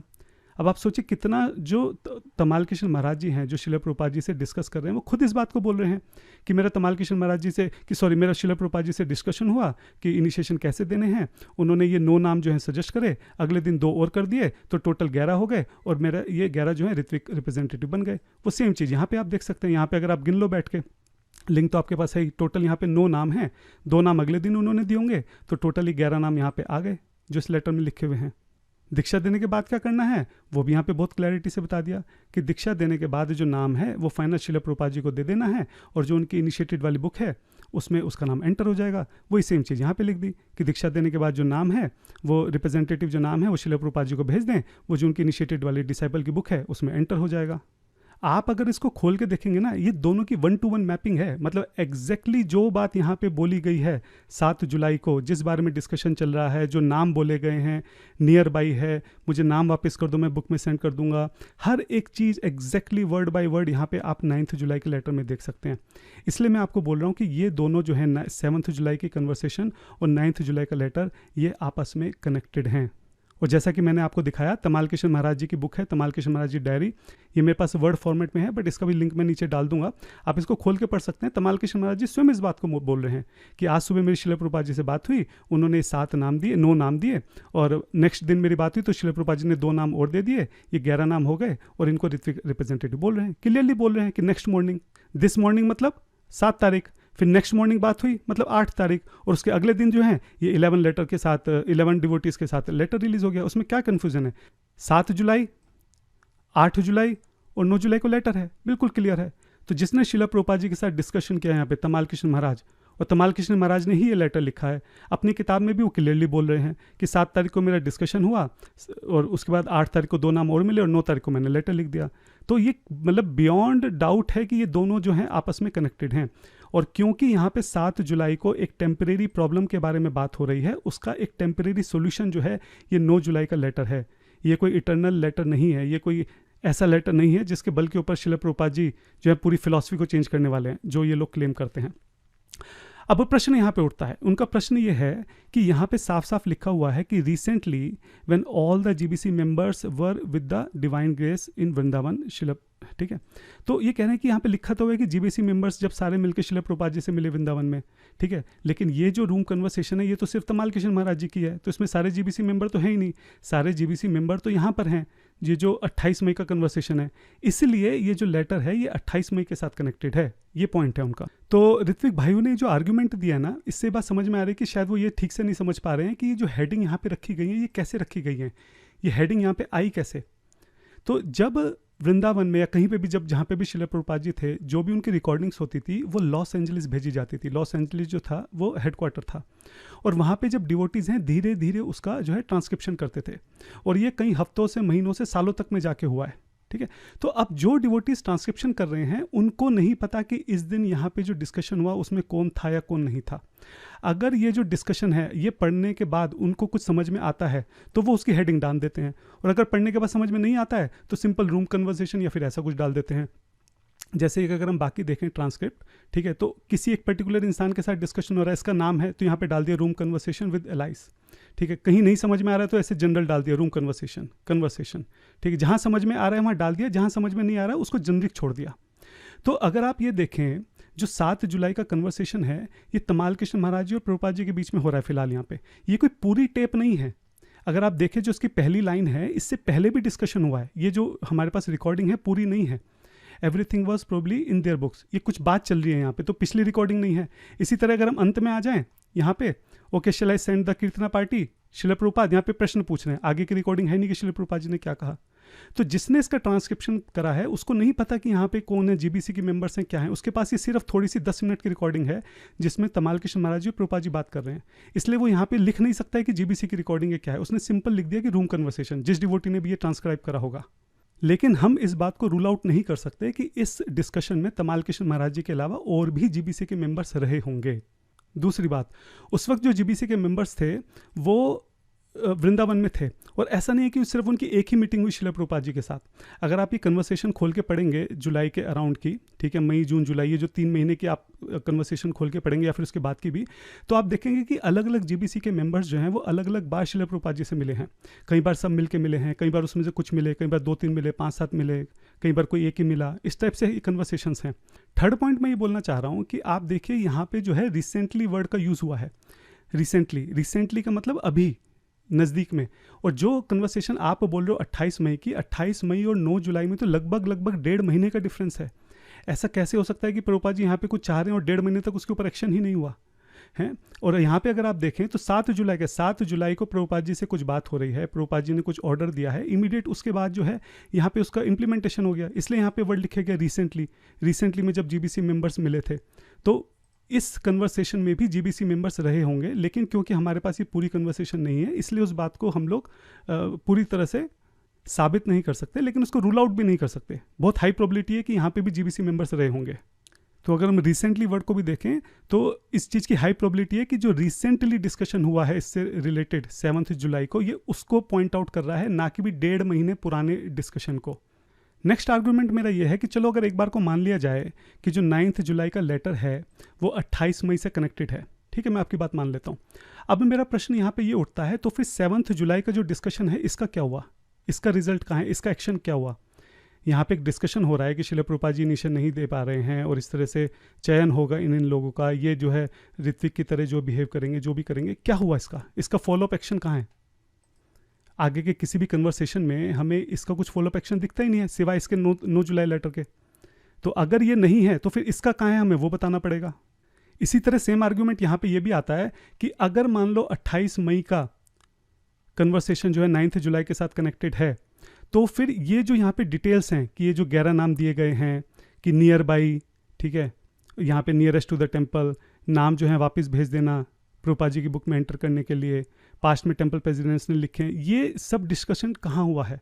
अगर मैं यहाँ पे ट्रांसक्रिप्शन में जाके देखता हूँ तो मुझे कहीं भी कोई ऐसी ट्रांसक्रिप्शन नहीं मिलती जहाँ पे इस तरह का डिस्कशन हुआ हो, जहाँ पे प्रभुपाद जी ने नाम बताए हों। उस वक्त जो थे सारे जीबीसी मेंबर्स जो थे वृंदावन में थे। हमारे पास अगस्त से आगे की कुछ जो ऑडियो फाइल्स हैं वो मिसिंग हैं, ठीक है, वो सबको पता है, लेकिन मई जून जुलाई के आसपास जो है ऑडियो फाइल्स मिसिंग नहीं है, और ये वही समय है जब जीबीसी मेंबर्स जो थे वृंदावन में थे। तो अगर ये रूम कन्वर्सेशन इन दोनों आपस में कनेक्टेड है, तो मेरा प्रश्न ये है कि ये डिस्कशन हुआ कहाँ, ये रिकॉर्डिंग कहाँ है? तमाल कृष्ण महाराज ने लेटर लिखा, अपने आप से तो लिख नहीं दिया होगा, शिला प्रभुपाद जी के साथ डिस्कस किया होगा, डिस्कस करके नाम डिस्कस हुए होंगे, ये सारी डिटेल डिस्कस हुई होगी। वो डिस्कशन कहाँ है? इस लेटर से पहले, इस लेटर के अंदर जो डिटेल्स हैं उसको कहाँ डिस्कस किया गया? वो कन्वर्सेशन कहाँ है? कहीं पे भी वेदाबेस में नहीं है। तो जितना भी यहाँ पे जो डिस्कशन हो रहा है वो केवल और केवल 7 जुलाई का जो कन्वर्सेशन है वहीं पे डिस्कस किया गया है। तो ये संभव ही नहीं है कि जो 9 जुलाई का लेटर है वो 7 जुलाई के अलावा किसी भी और कन्वर्सेशन के साथ कनेक्टेड हो। और जैसा कि मैंने बोला कि 7 जुलाई में एक टेम्परेरी प्रॉब्लम के ऊपर चर्चा हो रही है, जिसका एक टेम्परेरी सॉल्यूशन यहाँ पे शिला प्रभुपाद जी सजेस्ट कर रहे हैं। इसलिए जो 9 जुलाई का लेटर है वो एक टेम्परेरी सॉल्यूशन है टेम्परेरी प्रॉब्लम का। ये कोई इटर्नल मैंडेट नहीं है, ये कोई फिलॉसफिकल शिफ्ट नहीं है, ये कोई प्रोसेस चेंज होने के लिए इस लेटर को जो है नहीं लिखा गया है। और अगर कुछ नए डिवोटीज इस वीडियो को देख रहे हैं तो वो शायद तमाल कृष्ण महाराज को ठीक से जानते नहीं होंगे। तमाल कृष्ण महाराज जो थे वो शिला प्रभुपाद जी के बहुत ही ज़्यादा करीबी थे। उनको राइट हैंड बोला जाता था शिला प्रभुपाद जी का, यस मैन बोला जाता था शिला प्रभुपाद जी का। इसलिए आप देखो शिला प्रभुपाद जी यहाँ पे कितना कॉन्फिडेंस उनके ऊपर अपना दिखा रहे हैं। प्रभुपाद जी कह रहे हैं what ever you consider it is right, तुम कर दो, जो तुम्हारे सही लगे तुम वो कर दो। सोचो इतनी बड़ी बात यहाँ पे चल रही है कि ऐसे ऐसे ऋत्विक का सिलेक्शन हो रहा है, इतने सन्यासी का नाम दे रहे हैं, और वो तमाल कृष्ण महाराज जी के ऊपर छोड़ रहे हैं कि जो तुम्हें सही लगे वो कर दो। तो आप शायद तमाल कृष्ण महाराज जी को समझ नहीं रहे, आप सोच रहे हैं कि he is just another GBC. He was not just another GBC, he was the GBC, he was kind of head of GBC. वो अपने आप में एक पूरे जीबीसी थे, समझ रहे हैं। अगर हम यहाँ पे ट्रांसक्रिप्शन में जाके देखें, आप ये ट्रांसक्रिप्शन जरा खोल के देखना, इसमें से 80 to 90% जो कन्वर्सेशन है वो उसमें तमाल कृष्ण महाराज जी हैं। He was the secretary of Prabhupada, he was the right man of Prabhupada, he was the GBC, ठीक है। तो उनको आप किसी जस्ट अन्य जीबीसी की तरह मत कंसीडर करो। और दूसरी बात यहाँ पे है कि इन्हीं तमाल कृष्ण महाराज की डायरी में ये बहुत क्लैरिटी से इस बात को लिख रहे हैं कि दिस मॉर्निंग, यानी कि 7 तारीख को, 7 जुलाई को प्रभुपाद जी ने मुझे नाम दिए। नेक्स्ट मॉर्निंग कब हो गई? 8 तारीख। नेक्स्ट मॉर्निंग को प्रभुपाद जी ने जो है ये मुझे बाकी के 2 नाम दिए, और उसके बाद मैंने इन 11 नाम है, 11 डिवोटीज को, इनको ऋत्विक रिप्रेजेंटेटिव ऑफ आचार्य की तरह मैंने लेटर इशू कर दिया। तो जो खुद जिसका डिस्कशन है वो खुद बोल तो रहे हैं यहाँ पे साफ साफ, फिर क्या समझ में नहीं आ रहा, क्या दिक्कत हो रही है इस चीज़ को एक्सेप्ट करने में। तो मैं अपने ऋत्विक भाइयों से रिक्वेस्ट कर रहा हूँ कि जो मैंने यहाँ पे बताया है आप एक बार दोबारा सुनिए। ये टेक्निकल है, कंफ्यूजिंग है, नो डाउट इन दैट। 2 बार 3 बार सुनेंगे आपको समझ में आएगा। ये संभव ही नहीं है कि आप किसी भी तरीके से 7 जुलाई और 9 जुलाई का आपस में लिंक तोड़ सकें। It is not possible. अगर आप ये लिंक तोड़ने की कोशिश करेंगे तो आपको बताना पड़ेगा कि 9 जुलाई के में ये जो डिस्कशन हुआ है इसकी डिटेल्स कहाँ पर हैं, किस कन्वर्सेशन में प्रभुपाद जी और तमाल कृष्ण महाराज जी के बीच में ये डिस्कशन हुआ और ये फाइनल हुआ, जो कि तमाल कृष्ण महाराज जी ने यहाँ पे लेटर रिलीज़ किया है। आपको बताना पड़ेगा कि 7 जुलाई में ये जो डिस्कशन हुआ है इसका एक्शन प्लान कहाँ है, क्या हुआ इसके बाद, तमाल कृष्ण महाराज जी ने एक्शन कहाँ लिया, क्या हुआ उसके बाद, वो भी आपको बताना पड़ेगा। और जिस तरीके से मैंने दिखाया कि ये दोनों आपस में 101 मैपिंग है, कोई छोटा बच्चा भी होगा 10वीं 12वीं का, उसको भी अगर हम दिखाएंगे वो भी कहेगा कि हाँ ये दोनों एक ही हैं, बिल्कुल ditto, word to word same बात एग्जैक्टली जो है 7 जुलाई में जो डिस्कशन हुआ है 9 जुलाई में वही यहाँ पे लिख दिया गया है। और मैं फिर से इस बात को कंक्लूड कर रहा हूँ कि 7 जुलाई जो है वो एक टेम्परेरी प्रॉब्लम के बारे में बात हो रही थी, जिसका टेम्परेरी सोल्यूशन जो है वो 9 जुलाई लेटर में है। तो अपने नेक्स्ट क्वेश्चन की तरफ चलते हैं। आप देख सकते हैं मैंने अपनी स्क्रीन पे 9 जुलाई 1977 का लेटर खोल रखा है, और इसमें हैंस फॉरवर्ड जो वर्ड है इससे रिलेटेड ये क्वेश्चन है। तो जैसा कि हमने पहले भी डिस्कस किया था कि ऋत्विक फिलॉसफी जो है पूरी तरीके से केवल ये एक जो लेटर है मोस्टली जो है इसके ऊपर बेस्ड है। और इस एक लेटर के अंदर भी अगर हम देखें तो हैंस फॉरवर्ड वर्ड जो है वो उनके लिए बहुत इंपॉर्टेंट है। इस एक वर्ड के ऊपर जो है पूरी फिलॉसफी बेस्ड है। सो हमारे ऋत्विक भाइयों का कहना है कि हैंस फॉरवर्ड वर्ड का हम यहाँ पे एकदम लिटरल मीनिंग लेंगे, डिक्शनरी वाला मीनिंग लेंगे, जिसका मतलब होता है कि आज से, अभी से और हमेशा के लिए, for the rest of eternity, अनंत समय के लिए। तो क्योंकि यहाँ पे हैंस फॉरवर्ड का मतलब हमेशा के लिए है, इसलिए ये जो लेटर दिया गया है इसमें जो ऋत्विक की बात की गई है वो केवल श्रील प्रभुपाद जी के समय की बात नहीं है, बल्कि उनके डिपार्चर के बाद भी, उनके अंतर्ध्यान होने के बाद भी ये कंडीशन जो है, ये ऑर्डर जो है वो वैलिड रहेगा। ठीक है, ये ऋत्विक वालों का आर्गुमेंट है। और ये मैंने अपनी पिछली वीडियो में भी बताया था कि एक्चुअली अगर आप ध्यान से देखें यहाँ पे हैंस फॉरवर्ड वर्ड जो है वो ऋत्विक्स के लिए है ही नहीं। सबसे पहली बात, हैंस फॉरवर्ड वर्ड जो है वो टेम्पल प्रेसिडेंट्स के लिए बोला गया है कि टेम्पल प्रेसिडेंट्स में हैंस फॉरवर्ड सेंड रिकमेंडेशन। ठीक है, जो टेम्पल प्रेसिडेंट हैं वो आगे से फर्स्ट और सेकंड इनिशिएशन जो है वो 11 रिप्रेजेंटेटिव्स को भेजेंगे। तो कायदे से यहाँ पे ये होना चाहिए था कि आज के बाद हमेशा से इनिशिएशन जो है वो ऋत्विक्स के द्वारा दिया जाएगा, हैंस फॉरवर्ड, मतलब इस तरह से एक लाइन होनी चाहिए थी। वो लाइन तक नहीं है, सबसे पहली बात। ठीक है, और दूसरा मैंने आपको बताया था कि साफ साफ पता चल रहा है, ये जो नीचे कंडीशन है इसमें लिखा हुआ है कि जिनका इनिशिएशन हो जाएगा उनके नाम श्रील प्रभुपाद जी को भेजे जाएंगे ताकि इनिशिएटेड बुक में उनको ऐड किया जा सके। तो ऑब्वियसली बात है, ये श्रील प्रभुपाद जी को कब कैसे भेजोगे तुम श्रील प्रभुपाद जी के बाद? तो ये कंटेक्चुअल है, ये साफ साफ पता लग रहा है कि ये जो इंस्ट्रक्शन है वो श्रील प्रभुपाद जी के समय के लिए दी गई है, क्योंकि ये इंस्ट्रक्शन जो इनवैलिड है, ये प्रभुपाद जी के डिपार्चर के बाद करना पॉसिबल ही नहीं है। तो एक लेटर में ऐसी कोई इंस्ट्रक्शन क्यों ऐड करेंगे जो कि श्रील प्रभुपाद जी के बाद जाने के बाद पॉसिबल नहीं है? तो इसका मतलब हैंस फॉरवर्ड जो है वो इसलिए होगा कि जब तक श्रील प्रभुपाद जी इस धरा पर हैं। लेकिन उनका कहना है कि नहीं, हम वो सब नहीं मानेंगे, हम जो है इसका लिटरल मीनिंग लेंगे और वही मानेंगे। कंटेक्स्ट से हमको कोई मतलब नहीं है, यहाँ पे किस कंटेक्स्ट में बात हो रही है, जैसे मैंने बोला 7 और 9 जुलाई का आपस में, उससे किसी से कोई मतलब नहीं है। हम बस हम इस वर्ड को पकड़ के बैठेंगे और इसका हम डिक्शनरी मीनिंग लेके हम तो उसी से मानेंगे। ठीक है, उनका ऐसा कहना है। चलो ठीक है, अभी क्या है, मैं आपको एक और लेटर दिखाता हूँ यहाँ पे श्रील प्रभुपाद जी का। ये लेटर है 23 मार्च 1971 का। आप देखिए यहाँ पे श्रील प्रभुपाद जी भी हैंस फॉरवर्ड वर्ड यूज़ कर रहे हैं। ठीक है, क्या बात चल रही है यहाँ पे, वो अपने जो उनके शिष्य हैं चंदन आचार्य, उनको बता रहे हैं कुछ कि बीटीजी और जो भागवतम के कैंटोज हैं उसके प्रिंटिंग से रिलेटेड मैसेज है। प्रभुपाद जी कह रहे हैं कि आप जल्दी जल्दी प्रिंट कीजिए। ठीक है, सेकंड और थर्ड कैंटो को आप जल्दी से ख़त्म कीजिए। मैंने जो है फोर्थ कैंटो की ऑलरेडी जो है यहाँ पे स्टार्ट कर दिया है, एडिटिंग करना मैंने जो है दोबारा से इस रिकॉर्डिंग जो है वो मैंने यहाँ पे स्टार्ट कर दिया है ना, हैंस फॉरवर्ड।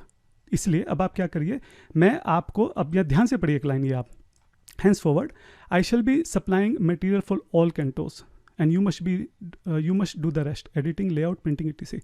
मैं आपको सभी कैंटो का जो मटेरियल है, जो मैं रिकॉर्ड कर रहा हूँ, जो भी है वो मैं आपको प्रोवाइड करता रहूँगा। आप बचा हुआ सारा काम आप करते रहिए, एडिटिंग, लेआउट, प्रिंटिंग। अब आप मुझे बताइए कि यहाँ पे हैंस फॉरवर्ड जो है क्या उसका मतलब हमेशा के लिए माना जाए जो प्रभुपाद जी ने यूज़ किया है? मतलब क्या प्रभुपाद जो है for rest of the eternity, अनंत समय के लिए इन कैंटो का जो मटेरियल है वो सप्लाई करने वाले हैं और अनंत समय के लिए जो हमारे चंदन आचार्य हैं वो एडिटिंग, लेआउट, प्रिंटिंग करने वाले हैं? क्या इसका ये मतलब है, या इस बात का ये मतलब है कि जब तक इन कैंटो का, जब तक ये सारे कैंटो ख़त्म नहीं हो जाते, ठीक है, जो भी 12 स्कंद हैं, श्रील प्रभुपाद जी चाह रहे हैं कि उसकी एडिटिंग, लेआउट, प्रिंटिंग करी जाए। आप बताइए कैसे इस वर्ड का मतलब यहाँ पे अनंत समय के लिए यूज़ हो सकता है? हाँ, श्रील प्रभुपाद जी इस वर्ड को यहाँ पे कंटेक्चुअल यूज़ कर रहे हैं। और ये खाली एक लेटर नहीं है, आप हैंस फॉरवर्ड को जरा वेदाबेस में सर्च करिए, बहुत सारे लेटर मिलेंगे और बहुत सारी जगह श्रील प्रभुपाद जी उसको कंटेक्स्ट में यूज़ कर रहे हैं। ये वीडियो ऑलरेडी बहुत लंबी हो गई है, इसलिए मैं और एग्जाम्पल नहीं दिखा रहा हूँ। किसी को दिक्कत होगी तो मैं एग्जाम्पल दिखा सकता हूँ या फिर मैं नीचे उनका और लिंक डाल सकता हूँ। कहने का मतलब है कि श्रील प्रभुपाद जी खुद भी हैंस फॉरवर्ड वर्ड को कंटेक्चुअल यूज़ करते थे, है ना। पहली बात तो ये जो लेटर में हैंस फॉरवर्ड वर्ड है प्रभुपाद जी ने लिखा भी नहीं, ये तो तमाल कृष्ण महाराज जी ने लिखा है। और वो बोल रहे हैं कि मैंने बाई चांस उस वर्ड को चूज़ कर लिया। लेकिन चलो जो भी है, चूज़ कर भी लिया, इसका यहाँ पे सिर्फ और सिर्फ कंटेक्चुअल मतलब है। जो 7 जुलाई में टेम्प्रेरी प्रॉब्लम है उसका यहाँ पे टेम्प्रेरी सॉल्यूशन है। और इस सारी बात जो है श्रील प्रभुपाद जी जब तक यहाँ पर हैं, धरती पर थे, तब तक के लिए हो रही है, जो कि इस लास्ट जो लाइन है उससे भी सिद्ध होती है। और हैंस फॉरवर्ड मतलब जो है वो एक कंटेक्चुअल कंटेक्स्ट में यहाँ पे जो है उसका एक तरह से यूज़ किया गया है। और ऐसा पहली बार नहीं हुआ, और भी बहुत सारे लेटर ऐसे हैं जिसमें श्रील प्रभुपाद जी हैंस फॉरवर्ड को एक कंटेक्स्ट के रूप में जो है उसका इस्तेमाल करते हैं। तो हैंस फॉरवर्ड की प्रॉब्लम यहाँ पे ख़त्म हो जाती है। आज के बाद आप अपनी किसी भी वीडियो में ऐसा मत बोलिएगा कि जो हैंस फॉरवर्ड है वो तो हमेशा हमेशा के लिए है। ठीक है, हमने देख लिया है कि यहाँ पे हैंस फॉरवर्ड जो है वो सिर्फ एक कंटेक्स्ट के रूप में यूज़ किया गया है कि जब तक श्रील प्रभुपाद इस धरा पर हैं तब तक ये इंस्ट्रक्शन जो है वो वैलिड है। तो ऋत्विक फिलॉसफी से संबंधित तो यही 2 मुख्य प्रश्न जो है मुझे दिखाई दिए थे ऋत्विक भाइयों की तरफ से। जिनका मैं ऑलरेडी उत्तर दे चुका हूँ कि कैसे 9 जुलाई का जो लेटर है वो 7 जुलाई से कनेक्टेड है और हैंस फॉरवर्ड का यहाँ पे क्या कंटेक्स्ट है। उसके अलावा 3-4 और छोटे छोटे प्रश्न हैं, मैं सोचूं इसको भी ले लेता हूँ, नहीं तो अलग से वीडियो बनानी पड़ेगी। तो अगर आप मेरे स्क्रीन पर देख रहे हैं, इस वक्त मैं यहाँ पे भगवत गीता, जो हमारी Bhagavad Gita as it is है श्रील प्रभुपाद जी की, उसके इंट्रोडक्शन सेक्शन में हूँ। और यहाँ पे अगर हम बिल्कुल अंत में जाएंगे तो हम देखेंगे यहाँ पे हमारे आचार्यों के नाम दिए गए हैं। तो ऋत्विक भाइयों का प्रश्न है कि यहाँ पे हमारे 33वें आचार्य क्यों नहीं हैं, ये हमने श्रील प्रभुपाद जी को यहाँ पे रोक ही क्यों दिया। 33-34 हमारे तो यहाँ हंड्रेड्स ऑफ गुरुज हैं, तो उन सबके नाम क्यों नहीं है, या फिर किसी का भी नाम क्यों नहीं है यहाँ पे। इसका मतलब हम भी ऋत्विक को मानते हैं। अब ये सच में थोड़ा बच्चे वाला क्वेश्चन था, इतना अच्छा क्वेश्चन नहीं था, लेकिन मुझे सरप्राइज़ हुआ कि और भी कई लोगों ने प्रश्न पूछना शुरू कर दिया, तो मैं यहाँ पे इसको क्लैरिफाई कर देता हूँ। हम जानते हैं कि ये जो आचार्यों के नाम यहाँ पे दिए गए हैं, ये एक्चुअली शिक्षा गुरु हैं, शिक्षा प्रणाली है, ये दीक्षा नहीं है। हम जानते हैं भक्ति सिद्धांत सरस्वती महाराज ने हमको ये लिस्ट दी थी, और हम ये भी जानते हैं भक्ति विनोद ठाकुर महाराज के जो गुरु हैं वो जगन्नाथ दास बाबा जी नहीं थे, विपिन बिहारी जी थे। इसी तरह गौरकिशोर दास बाबा जी के गुरु भी भक्ति विनोद ठाकुर नहीं थे। ठीक है, तो ये शिक्षा प्रणाली है, तो दीक्षा नहीं है। ऐसा जरूरी नहीं है कि श्रील प्रभुपाद जी के जो डिसाइपल हैं उनका नाम यहाँ पे ऐड किया जाए। ठीक है, दूसरी बात, अगर आप थोड़ा जीबीसी रिजोल्यूशन देखें तो श्रील प्रभुपाद जी के इस्कॉन के अंदर बहुत स्पेशल पोजीशन है। Srila Prabhupada ji is not just any other acharya in the parampara. ठीक है, श्रील प्रभुपाद जी जो हैं वो हमारे फाउंडर आचार्य हैं, वो हमारे प्रोमिनेंट शिक्षा गुरु हैं। इसका अर्थ ये है कि जब तक इस्कॉन रहेगा तब तक भक्ति वेदांत स्वामी महाराज श्रील प्रभुपाद जी ही हमारे शिक्षा गुरु रहेंगे। इसके आगे किसी के भी नाम की जरूरत नहीं है। श्रील प्रभुपाद जी की जो किताबें हैं वही बेसिस रहेंगी। श्रील प्रभुपाद जी के जो डिसाइपल्स हैं या जो उनके डिसाइपल्स हैं या आने वाली जितनी भी जनरेशन्स हैं, वो हमेशा श्रील प्रभुपाद जी की किताबों को ही अपना बेस बनाकर वहीं से शिक्षा ग्रहण करेंगे और उसी शिक्षा का आगे प्रचार करेंगे। प्रभुपाद जी के द्वारा दी गई जो इंस्ट्रक्शंस हैं आगे सब उन्हीं का पालन करेंगे। फॉर एग्जांपल प्रभुपाद जी ने बोला 16 माला करनी है तो 16 ही करनी है। ऐसा नहीं कि आने वाले आचार्य कोई ऐसे होंगे जो 16 को 12 कर देंगे या 16 को 20 कर देंगे। 4 नियम जो दिए हैं, जो फॉर्मेट श्रील प्रभुपाद जी ने दिया है, आने वाले 10,000 साल तक वही हमेशा फॉलो होगा। इसको कोई चेंज नहीं कर सकता है इस्कॉन के अंदर। श्रील प्रभुपाद जी की, जैसे मैंने बोला कि प्रोमिनेंट पोजीशन है आज भी और हमेशा के लिए। श्रील प्रभुपाद जी जो हैं वो इस्कॉन के प्रोमिनेंट आचार्य रहेंगे, इसलिए उनका नाम जो यहाँ पे लिखा गया है ये अंतिम नाम है। इसके आगे जो है यहाँ पे किसी का नाम लिखने की आवश्यकता नहीं है। अगला प्रश्न जो है वो यहाँ पे 9 जुलाई का जो लेटर है, इसमें श्रील प्रभुपाद जी के सिग्नेचर से संबंधित है। अपनी पिछली वीडियो में मैंने इस बारे में कुछ बोला था और मुझे ऐसा लगता है कि शायद मेरी बात को ठीक से समझा नहीं गया, या यूँ कह लो कि मैं शायद अपनी बात को ठीक से समझा नहीं पाया। तो मैं दोबारा से इस पॉइंट को यहाँ पे बोल देता हूँ कि ये जो लेटर है ये तमाल कृष्ण गोस्वामी महाराज जी के द्वारा लिखा गया है। ये लेटर उन्हीं का है, इसलिए अंत में आप देखेंगे तमाल कृष्ण गोस्वामी महाराज जी के ही यहाँ पे सिग्नेचर हैं। यहाँ इस लेटर को अप्रूव्ड जो है वो प्रभुपाद जी से कराया गया है और वहाँ पे प्रभुपाद जी के सिग्नेचर हैं। मैं मानता हूँ इस बात को, लेकिन मैं पॉइंट ये बोलना चाह रहा था, ये सिग्नेचर होने या ना होने से इस लेटर की ऑथेंटिसिटी पे कोई फ़र्क नहीं पड़ता। ये लेटर जो है पूरी तरीके से ऑथेंटिक है। अगर यहाँ प्रभुपाद जी के सिग्नेचर नहीं भी होते तो भी ऑथेंटिक है, और है तो भी ऑथेंटिक है। मैं पॉइंट जो है इस लेटर की ऑथेंटिसिटी के ऊपर नहीं उठा रहा हूँ, मैं पॉइंट जो है इस लेटर की इंपॉर्टेंस के ऊपर उठा रहा हूँ। मेरा जो मेन पॉइंट था, जो इथोस था, वो इस बात के ऊपर था कि अगर ये लेटर इतना इंपॉर्टेंट था तो श्रील प्रभुपाद जी को अपने हाथ से लिखना चाहिए था। अगर वो अपने हाथ से नहीं लिख पा रहे थे तो उनको डिक्टेट कम से कम करना चाहिए था, और डिक्टेट करके कायदे से यहाँ जो मेन सिग्नेचर हैं वो श्रील प्रभुपाद जी को करने चाहिए थे कि ये जो इंस्ट्रक्शन है वो श्रील प्रभुपाद जी की तरफ से जा रही हैं। जबकि ऐसा नहीं हुआ। श्रील प्रभुपाद जी ने इसकी भी जरूरत नहीं समझी। तमाल कृष्ण महाराज जी ने इस लेटर को लिखा, उन्होंने ही साइन किए, यहाँ पे उन्हीं के ही साइन है, और वो बोलते हैं कि मैंने बाद में अप्रूव्ड करा लिया भक्ति वेदांत महाराज जी से, ताकि उनकी बात को बल मिल सके, ताकि बाकी सब जीबीसी और पूरी दुनिया में जो भी टेम्पल प्रेसिडेंट्स हैं वो उनकी बात को सीरियसली लें। मतलब वो बिना साइन कराए भी काम चल सकता था, लेकिन उन्होंने केवल करा लिया साइन कि चलो ठीक है, उनकी बात को लोग सीरियसली लेंगे। लेकिन एक्चुअली में अगर ये इतनी इंपॉर्टेंट इंस्ट्रक्शन होती, यहाँ पे श्रील प्रभुपाद जी अगले 10,000 साल के लिए पूरा प्रोसेस बदलने वाले थे, तो वो खुद इस लेटर को डिक्टेट करते, और ये जो मेन साइन है यहाँ पे वो श्रील प्रभुपाद जी के होते। आई होप मैंने अपनी बात को यहाँ पे क्लैरिटी से रख दिया है कि लेटर की ऑथेंटिसिटी के ऊपर प्रश्न नहीं है, लेटर की इंपॉर्टेंस के ऊपर जो है वो प्रश्न है। उसके बाद अगर आप मेरा स्क्रीन देख रहे हैं तो हरे कृष्णा संगा ग्रुप के अंदर ये एक छोटे प्रभु जी हैं, मेरे छोटे भाई, इन्होंने अति उत्साह में आकर यहाँ पे एकदम वीडियो बना दिया कि किस तरीके से जो टेप्स हैं उनको जो है जला दिया गया, हटा दिया गया, वो मिस हो गई हैं, और टेप जो हैं वो ऑल्टर्ड हो गई हैं। और उन्होंने बोल दिया कि 28 मई का जो कन्वर्सेशन है यहाँ पे, उसमें जो ग्रैंड डिसाइपल वर्ड यूज़ हुआ है, ये ग्रैंड डिसाइपल वर्ड जो है ये बाद में ऐड किया गया है। ये जो ग्रैंड डिसाइपल वर्ड आप देख रहे हैं ना अपने स्क्रीन पे, ये बाद में ऐड कर दिया, ये पहले नहीं था। इस तरह के क्लेम्स, बड़े बड़े क्लेम्स जो हैं उन्होंने यहाँ पे आके कर दिए। तो पहले मैं ग्रैंड डिसेबल वर्ड को यहाँ पे इसी का एक बार जवाब दे देता हूँ। तो ये जो टेप है इसमें कोई दो राय नहीं है कि ये थोड़ा कंट्रोवर्शियल है। इस टेप के साथ एडिटिंग हुई है और इसके कई सारे अलग अलग वर्जन हैं। एक्चुअली इसके 8 अलग अलग वर्जन हैं जिसमें थोड़े थोड़े से चेंजेस हैं। तो अगर मैं आपको अपनी स्क्रीन पे दिखाऊं तो आप ये देख सकते हैं एक्सेल शीट, ठीक है। इस एक्सेल शीट में इसके जो 8 अलग अलग वर्जन हैं इस टेप के वो दिए गए हैं, ठीक है। और अगर आप देखें यहाँ पे ग्रैंड डिसाइपल जो प्रभु जी ने यहाँ पे क्लेम किया है कि ग्रैंड डिसाइपल वर्ड को ऐड किया गया है, एक्चुअली में आप कोई भी इसमें अगर वर्जन उठा के देख लेंगे तो ग्रैंड डिसाइपल वर्ड हर एक वर्जन में मिलेगा। आप ये देख रहे हैं यहाँ पे ये 8 अलग अलग वर्जन है, 8 वर्जन के अंदर ग्रैंड डिसाइपल है। यहाँ पे भी ग्रैंड डिसाइपल है, यहाँ पे भी ग्रैंड डिसाइपल है। ग्रैंड डिसाइपल थोड़ा अलग अलग करके है लेकिन ग्रैंड डिसाइपल है, ठीक है। कन्फ्यूजन जो है ग्रैंड डिसाइपल से पहले जो वर्ड आया है ही और ही इज़, उसमें कन्फ्यूजन है। कहीं पे ही इज़ लिखा हुआ है, कहीं पे हिज लिखा हुआ है, ठीक है। लेकिन ग्रैंड डिसाइपल वर्ड जो है उसमें कहीं कोई, उसमें 8 टेप में वो चीज़ बराबर है। दूसरी बात, जो लास्ट वाली लाइन है डिसाइपल ऑफ माई डिसाइपल, ठीक है, रेगुलर गुरु, ये भी सारी टेप्स के अंदर बराबर है।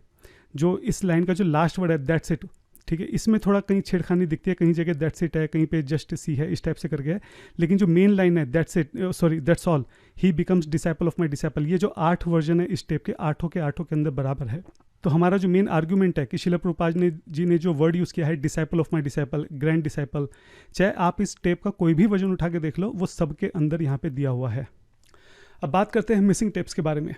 तो ये जो पूरा प्रोसेस डिफाइन है कि कैसे श्रील प्रभुपाद जी की जो दिव्य वाणी है कैसे उसको रिकॉर्ड किया जाए, कैसे उसको प्रिजर्व किया जाए और बाद में कैसे उसको ट्रांसलेट किया जाए, ट्रांसक्राइब किया जाए, ये पूरा प्रोसेस जो है श्रील तमाल कृष्ण गोस्वामी महाराज जी ने इसको डिफाइन किया था।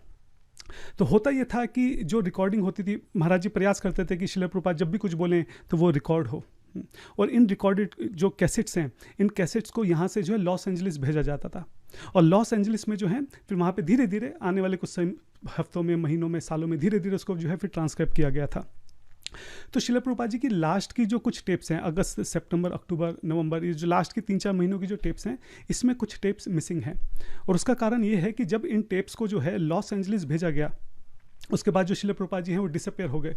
तो जो लॉस एंजलिस के जो भक्त लोग हैं वो बहुत विरह महसूस कर रहे थे। वो जानना चाहते थे कि आखिरी दिनों में क्या हुआ।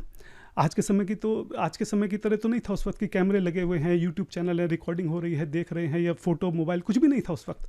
हाँ, सिर्फ वो इमेजिन कर सकते थे कि वहाँ पे क्या हो रहा होगा। तो जब उनको खबर मिली कि श्रील प्रभुपाद जी ऐसे ऐसे डिपार्चर कर गए हैं इस भौतिक संसार से, तो जानना चाहते थे कि आखिरी समय में क्या हुआ, प्रभुपाद जी ने क्या कहा, क्या बात हुई। तो वहाँ पे जो लॉस एंजलिस में टेप्स थी, तो वहाँ की जो लोकल कांग्रेगेशन थी उन टेप्स को घर ले जाकर सुनने लगी। अब ये वहाँ पे जो भी एडमिन थे जिनके भी हाथ में टेप थी, उनकी गलती है कि उन्होंने लोकल जो कांग्रेगेशन है उनको वो टेप ले जाने दी और ढंग से उसकी लिखा पढ़ी भी नहीं की। तो कौन टेप लेके जा रहा है, कब लेके गया, कब वापस करके गया, इसका कोई ढंग से रिकॉर्ड मेंटेन नहीं किया गया। और उसी कारण जो है बहुत सारी टेप जो है वो वहाँ पे मिस हो गई। और उस वक्त वृंदावन में इतनी अफरा तफरी मची हुई थी, प्रभुपाद जी की तबीयत इतनी ख़राब थी, लोग रोज़ जो है बड़े बड़े लोग मिलने के लिए आ रहे थे, सारी जीबीसी वहाँ पे आई हुई थी, बहुत चीज़ों के ऊपर डिस्कशन चल रहा था कि क्या करना है, कैसे करना है। सब लोग बहुत एकदम यंग थे, 20-25 साल थे। इतनी अफरा तफरी में जो तमाल कृष्ण गोस्वामी जी महाराज हैं वो ढंग से इस बात को मतलब देख नहीं पाए कि वो टेप मैंने भेजी है लॉस एंजलिस, वो ठीक तो है, क्या हो रहा है, क्या नहीं हो रहा। और इतनी देर में वहाँ पे टेप मिस हो गई। और जब तमाल कृष्ण महाराज जी को इस बारे में पता चला, इमीडिएट उन्होंने वहाँ पे इंस्ट्रक्शन दी कि जो आप टेप इशू कर रहे हो कांग्रेगेशन को, बिल्कुल इसको रोका जाए, उसको प्रिजर्व करके सील करके उसको रखा जाए। ये बहुत दिव्य है, श्रील प्रभुपाद जी की दिव्य वाणी है, ये बहुत प्रीशियस है, इसको ऐसे किसी को बांट नहीं सकते हैं। लेकिन अनफॉर्चुनेटली तब तक काफ़ी सारी टेप जो है वो वहाँ पे मिस हो चुकी थी। मैं आपसे एक बार फिर से रिक्वेस्ट करूंगा कि जब हम किसी सिचुएशन को समझते हैं तो उस समय में जाकर उसको समझना पड़ता है हमको। हम इस वक्त जो है 1970s की बात कर रहे हैं। आप सोचिए कि तमाल कृष्ण गोस्वामी महाराज जी की श्रील प्रभुपाद जी के लिए क्या कमिटमेंट रही होगी, कितना प्रेम होगा कि उन्होंने उस वक्त ये डिसाइड किया कि श्रील प्रभुपाद जी का हर एक शब्द जो है, जो वो बोल रहे हैं, मुझे वो रिकॉर्ड करना है। आप सोचिए कि उस वक्त 1970 में कोई मोबाइल इंटरनेट कुछ नहीं होता था। हाँ, टेप किसी रिकॉर्डिंग करना अपने आप में एक बहुत बड़ी बात थी, और वो भी वृंदावन जैसे एक बहुत छोटे से गांव में, जहाँ ना ढंग से लाइट आती है, ना किसी चीज़ का वहाँ पे अरेंजमेंट है। उतनी छोटी सी जगह में भी उन्होंने मेक श्योर करा कि श्रील प्रभुपाद जी की ज़्यादातर, उन्होंने लास्ट के दिनों में पूरे जीवन भर जो भी हो सके, जितना भी हो सके, उन्होंने कोशिश की कि हर एक चीज़ को जो है रिकॉर्ड करा जाए। ये जो 20-25 साल के शिला प्रभुपाद जी के डिसाइपल्स थे ना, इनको शिला प्रभुपाद जी से इतना प्रेम था कि आप और मैं नहीं समझ सकते हैं कि किस कंडीशन में रहकर, किन चुनौतियों का सामना करते हुए उन्होंने इन सारी चीज़ों का अरेंज करा। आज आप और हम बैठ के बड़े मज़े से वेदाबेस खोल के इधर उधर पढ़ते हैं। आप जानते हैं कि किसकी वजह से हम ये सब पढ़ पा रहे हैं, किसकी वजह से आज हम शिला प्रभुपाद जी को सुन पा रहे हैं। उनके पीछे तमाल कृष्ण गोस्वामी और जितने भी शिला प्रभुपाद जी के डिसाइपल्स हैं, ये उनका हाथ है। जिन लोगों को आप लोग जो बड़े आराम से बोगस गुरु, फॉल डाउन और इस तरह के वर्ड जो हैं छोटे छोटे बच्चों को, 20-20 साल के बच्चों को आप लोग रटवा देते हो, ये वही बोगस और फॉल डाउन गुरुज हैं जिनके कारण आज हम शिला प्रभुपाद जी के एक एक शब्द को सुन पा रहे हैं और पढ़ पा रहे हैं। जरा से बच्चे, 20-20 साल के बच्चे, फॉल डाउन हो गया। हाँ, आप समझ नहीं रहे हैं कि आप किन के लिए इस बात को बोल रहे हैं। वो शिला प्रभुपाद जी के जो डिसाइपल्स हैं, उन्होंने फॉल डाउन होने से पहले शिला प्रभुपाद जी की इतनी सेवा कर दी कि आप और मैं जो है बिना फॉल डाउन हुए अगर जीवन भर भी सेवा करें तब भी इतनी सेवा नहीं कर सकते। अब कंट्रोवर्सी तो हर चीज़ पे हो ही जाती है। टेप्स अगर मिसिंग है तो ऑब्वियस सी बात है, सब लोग अलग अलग बातें करेंगे, उसमें बहुत सारे लोग अलग अलग बातें करेंगे कि जला दिया होगा, खो दिया होगा, दबा दिया होगा, ये कर दिया होगा, वो कर दिया होगा। लेकिन इसकी कोई प्रॉपर इन्वेस्टिगेशन हुई है? इसका कुछ प्रॉपर रिजल्ट है? किसने कंक्लूड करा है? या सब लोग जो कह रहा है आपने फटाक से आके इंटरनेट पे उसके ऊपर बोल दिया कि ये कहने की जला दिया, वो कहने की वो कर दिया? आपने वेरीफाई करने की कोशिश की इसको कि जो आप बोल रहे हैं वो सही है भी कि नहीं है? आपको अंदाजा है कि जो चीज़ आपने इंटरनेट पे डाली इससे कितना लोगों की ज़िंदगी में असर पड़ रहा है? जो नए नए भक्त जुड़े हैं, जिनकी कोमल भक्ति है, कोमल श्रद्धा है, उनकी श्रद्धा पे कैसे आघात पड़ रहा है, इस चीज़ का अंदाजा है आपको? आपको परवाह है कि कितने लोग जो हैं प्रभुपाद जी से अलग होकर जा रहे हैं? आप एक बात सोचिए, अगर कोई नया व्यक्ति जो है वो प्रभुपाद जी से जुड़ रहा है और वहाँ पे आके देख रहा है कि ये टेप को जला दिया, ये कर दिया, बोगस गुरु, फॉल डाउन, जो आप सारे दिन इंटरनेट पे बैठ के बोलते हैं, उसकी श्रद्धा पे कैसा आघात पड़ता होगा? वो क्यों ना इस बात को सोचे कि मुझे इन सब झगड़ों में पड़ने की जरूरत ही क्या है? इससे अच्छा तो मैं वृंदावन चलता हूँ, वहाँ पे जो फेमस बाबा जी हैं मैं उनसे दीक्षा ले लेता हूँ। इन सब झगड़ों में पड़ना ही है क्यों है कि कौन सही है कौन गलत है? आपको लगता है कि जो नए लोग हैं जो इस वीडियो को देख रहे होंगे, जो मैं ये सब टेक्निकल समझा रहा हूँ या जो आप बोल रहे हैं, वो उनको ये सब समझ में आ रहा होगा? किसी को कुछ नहीं समझ में आ रहा। वो उनको सिर्फ ये पता है कि ये सब आपस में ही लड़ रहे हैं, सिर्फ इतनी सी बात उनको समझ में आ रही है। और ये जो आप छोटे छोटे 20-20 साल के बच्चे, बोगस गुरु, फॉल डाउन, ये जो जितनी उनकी उम्र नहीं है उससे 3 गुना 4 गुना ज़्यादा समय से तो सेवा कर रहे हैं प्रभुपाद जी की, उनके डिसाइपल्स, जिनके लिए जरा से बच्चे बोल रहे हैं कि बोगस गुरु। आपको अंदाजे नहीं है कि किस तरह का जो वैष्णव अपराध है आप खुद कर रहे हैं और किस तरह का वैष्णव अपराध जो आप ये छोटे छोटे बच्चों से करा रहे हैं जिनको कुछ नहीं पता है। अगर आप शिला प्रभुपाद जी से प्रेम करते ना, आप कभी भी इस तरह की वीडियो जो इंटरनेट पर नहीं डालते। हाँ, कभी भी इस तरह की वीडियो नहीं डालते। अगर आपके पास जो नए भक्त जुड़ भी रहे हैं, अगर आपको उन्हें कुछ बताना भी है, समझाना भी है, तो आप थोड़े बंद कमरे में समझा सकते थे। आप थोड़ा मैच्योर ढंग से उनको समझा सकते थे कि हाँ ठीक है, पहले ये प्रॉब्लम्स है, ऐसे ऐसे, अब हम अलग हो गए, हमारा ऐसा सोचना है। इंटरनेट पे डालने का क्या मतलब है, आप मुझे बताइए। इंटरनेट पे आप क्यों डाल रहे हैं सारी बातें? इंटरनेट पे किससे, आप क्या सोच के डाल रहे हैं इंटरनेट पे बातें? आप शिला प्रभुपाद जी की सेवा कर रहे हैं कि उन्हें धोखा दे रहे हैं? यहाँ पे मुझे समझ में नहीं आ रहा है। हजारों भक्तों की जो श्रद्धा है आप उसके ऊपर आघात लगा रहे हैं। क्यों नहीं इतनी सी मैच्योरिटी आपके अंदर की चीज़ें इंटरनेट पे डालने की नहीं होती हैं? हमारे यहाँ से देखा आपने किसी ने इंटरनेट पे वीडियो डाली हो? और फिर शोर भी सबसे पहले मचाते हैं, हम प्रभुपाद जी को मानते हैं, हम तो सिर्फ प्रभुपाद जी को मानते हैं, मैं सिर्फ उन्हीं की सुनूंगा, मैं शास्त्रों की नहीं सुनूंगा, मैं तो सिर्फ प्रभुपाद जी दूंगा। आप उनको धोखा दे रहे हो। हैं जी, आप धोखा दे रहे हो। क्यों धोखा दे रहे हो? क्यों झूठ बोल रहे हो? शोर भी सबसे ज़्यादा आप ही मचाते हो कि आप शिला प्रभुपाद जी को मानते हो, और धोखा भी आप खुद ही दे रहे हो उनको इंटरनेट पे इस तरह की सारी बातें डाल के। किसी के अंदर थोड़ी सी भी बुद्धि होगी ना, थोड़ी सी भी मैच्योरिटी होगी, कोई थोड़ा सा भी कोई अगर शिला प्रभुपाद जी से प्रेम करता होगा तो वो कभी भी इस तरह की हरकतें नहीं कर सकता। और रही बात ऋत्विक फिलॉसफी की, मैंने आपको साफ साफ दिखाई दिया यहाँ पे कि 2 नवंबर को बिल्कुल अंतिम समय में शिला प्रभुपाद जी की क्या इच्छा थी, बहुत क्लियरली वो उस चीज़ को एक्सप्रेस कर रहे हैं। अगर आपके मन में थोड़ा सा भी शिला प्रभुपाद जी के प्रति प्रेम है, उनकी बात की कोई वैल्यू है, उनकी इच्छा जो है उसका कोई सम्मान है, हाँ, तो इस वक्त कायदे से आपको शिला प्रभुपाद जी से माफ़ी मांगनी चाहिए कि इतने दिनों तक जो आपने हजारों लोगों को शिला प्रभुपाद जी से अलग किया है, हाँ, वो आपको उसके लिए माफ़ कर दें। कायदे से जितनी भी आपने इंटरनेट पे वीडियो डाली है, बोगस गुरु और ये फलाने ढंग ये सारी वीडियो जो है आपको कायदे से डाउन करनी चाहिए। और आपको जीबीसी के साथ हाथ जोड़ कर उनसे प्रार्थना करनी चाहिए कि जो हुआ उसको भूल कर, अपनी गलती को स्वीकार कर आपको शिला प्रभुपाद जी का ये जो मिशन है इस्कॉन, जो शिला प्रभुपाद जी कहते थे कि मेरी एकमात्र शरीर है, इस्कॉन जो है मेरी बॉडी है, मेरा शरीर है, हाँ? आपको शरीर की सेवा में दोबारा से लग जाना चाहिए। और अगर आप ऐसा नहीं करते हैं तो ये बात यहाँ पे साबित हो जाती है कि आपको शिला प्रभुपाद जी से कोई लेना देना नहीं है। उनकी किसी भी बात से, उनकी इच्छा से, हाँ? उनके इंस्टीट्यूट से, उनके विजन से, उनकी इंस्ट्रक्शन से, किसी से आपको कोई मतलब नहीं है। आप सिर्फ जो है अपनी छोटी छोटी, सबने अपनी अपनी दुकानें खोल रखी हैं ऋत्विक के नाम पे, अपने आप को सेल्फ अपॉइंटेड, वहाँ पे अपने अथॉरिटी जो है वहाँ पे डिक्लेयर कर रखा है, और उसका जो सुख है कंट्रोल करने का उसको वहाँ पे आप भोग रहे हैं। नहीं तो जो मैंने आपसे प्रश्न पूछा था कि आप जितनी भी छोटी छोटी अलग अलग ऋत्विक ऑर्गेनाइजेशंस खुली हुई हैं, आप सब लोग एकजुट क्यों नहीं हो जाते? क्यों नहीं मिल जाते? आपने क्यों नहीं जवाब दिया उसका? आप रोज़ वीडियो बना रहे हैं, लगातार एक के बाद एक आप जो है वीडियो रिलीज़ कर रहे हैं, दुनिया भर के शॉर्ट्स रिलीज़ कर रहे हैं, बिना किसी को जाने परखे, फटाफट बिना इन्वेस्टिगेट किए कि जो मैं बोल रहा हूँ उससे वो सही भी है कि नहीं है, उससे क्या असर होगा, बिना किसी चीज़ की परवाह किए लगातार आप लोग वीडियो निकाल रहे हैं। एक वीडियो आपने क्यों नहीं जवाब दिया आपने मेरी इस बात का? आप इतनी सारी जो ऋत्विक ऑर्गेनाइजेशंस हैं, सबका एक ही पर्पज़ है, सबकी एक ही अंडरस्टैंडिंग है ऋत्विक, आप सब लोग क्यों नहीं मिल जाते? आप मुझे जवाब दीजिए इस प्रश्न का। जहाँ तक बात हमारी है, हम लोग बिल्कुल एकदम क्रिस्टल क्लैरिटी के साथ ये चीज़ साबित कर चुके हैं कि श्रील प्रभुपाद जी की जो अंतिम इच्छा थी, जो उनका अंतिम ऑर्डर था, वो यही था कि उनके सारे शिष्य जो हैं, उनके जितने भी डिसाइपल्स हैं, जो भी क्वालिफाइड हैं, वो आगे जाके गुरु बने। उसके अलावा जो 9 आपका जुलाई का लेटर, उसकी तो धज्जियाँ उड़ा चुके हैं, बखियाँ उधेड़ चुके हैं, है ना। और जो हैंड्स फॉरवर्ड और इस सब के ऊपर छोटी छोटी चीज़ों के ऊपर आपने जो पूरी फिलॉसफी खड़ी कर रखी है, इन सब को जो है उधेड़ चुके हैं अब हम लोग। अब हमारे पास इतना समय नहीं है कि हम रोज़ बैठ के एक ही चीज़ के लिए बार बार वीडियो बनाते रहें। तो ये हमारी अंतिम वीडियो है। कोई बहुत ही इंपॉर्टेंट क्वेश्चन आया, कुछ आया किसी डिवोटी का, तो हम एड्रेस करेंगे, नहीं तो हमारे पास अपनी बहुत सेवा साधना है। हमारे पास इतना समय नहीं है कि हम यहाँ पे इंटरनेट पर बैठ के फिजूल की जो है सेम चीज़ों को जो है बार बार रिपीट करते रहें और लोगों को धोखा देते रहें और लोगों को श्रील प्रभुपाद जी से अलग करते रहें। सभी वैष्णव को मैं यहाँ पे प्रणाम करता हूँ। अगर मेरे इस पूरे वीडियो में किसी के हृदय को ठेस पहुंची हो तो उसको भी मैं उससे क्षमा प्रार्थी हूँ। वांछाकल्पतरुभ्यश्च कृपा सिंधु भैवच पतितनाम पावनेभ्यो वैष्णवेभ्यो नमो नमः। श्रील प्रभुपाद की जय। हरे कृष्णा।